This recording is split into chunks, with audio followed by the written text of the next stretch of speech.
Canada follows Mexico in delaying Trump tariffs, because apparently, that's how we do diplomacy now.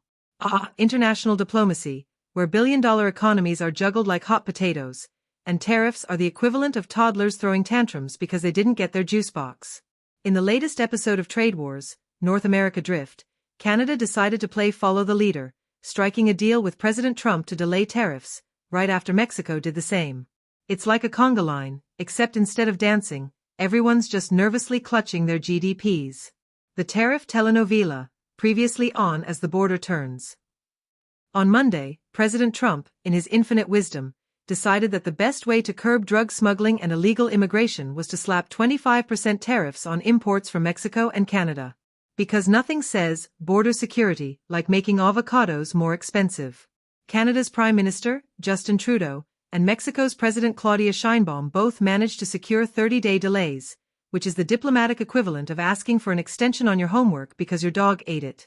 Trudeau's charm apparently works over the phone, having spoken twice with Trump to secure the deal.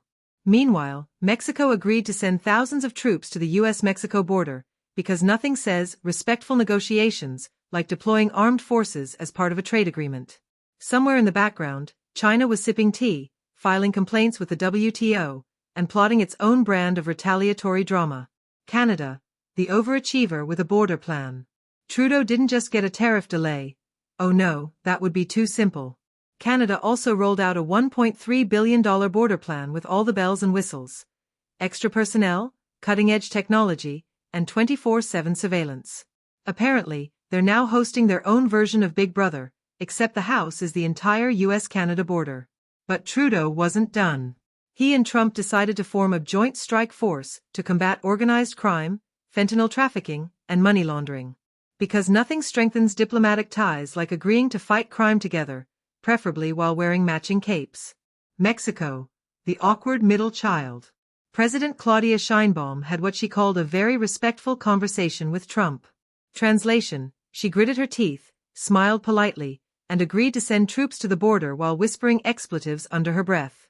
In return, the U.S. promised to help stop guns from flowing back into Mexico, because apparently that's been a one-way street this whole time. Sheinbaum sounded optimistic, claiming the next month would yield good results.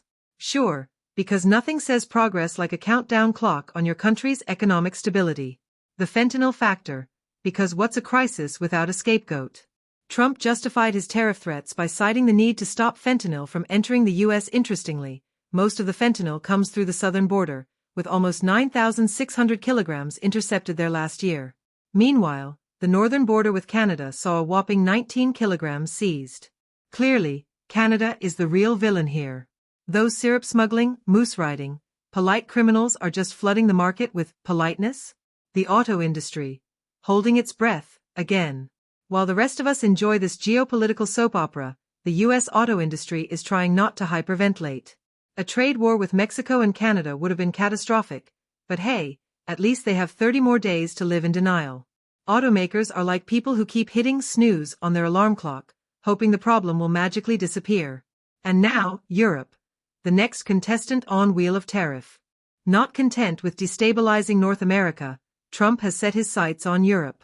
Because if you're going to start a trade war, why not make it global? He told the BBC that tariffs on the EU are coming pretty soon, which is diplomatic code for, we're just waiting for the ink to dry on the angry tweets.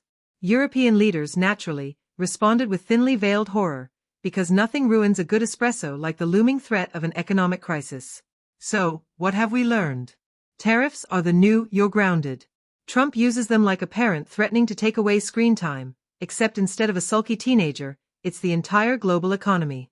Diplomatic negotiations now come with countdown clocks. It's like Mission Impossible, but with less Tom Cruise and more economic anxiety. Fentanyl, organized crime, and immigration are now trade issues. Apparently, economics and crime fighting are part of the same department now. The auto industry is basically that meme of the dog saying, "This is fine," while surrounded by fire.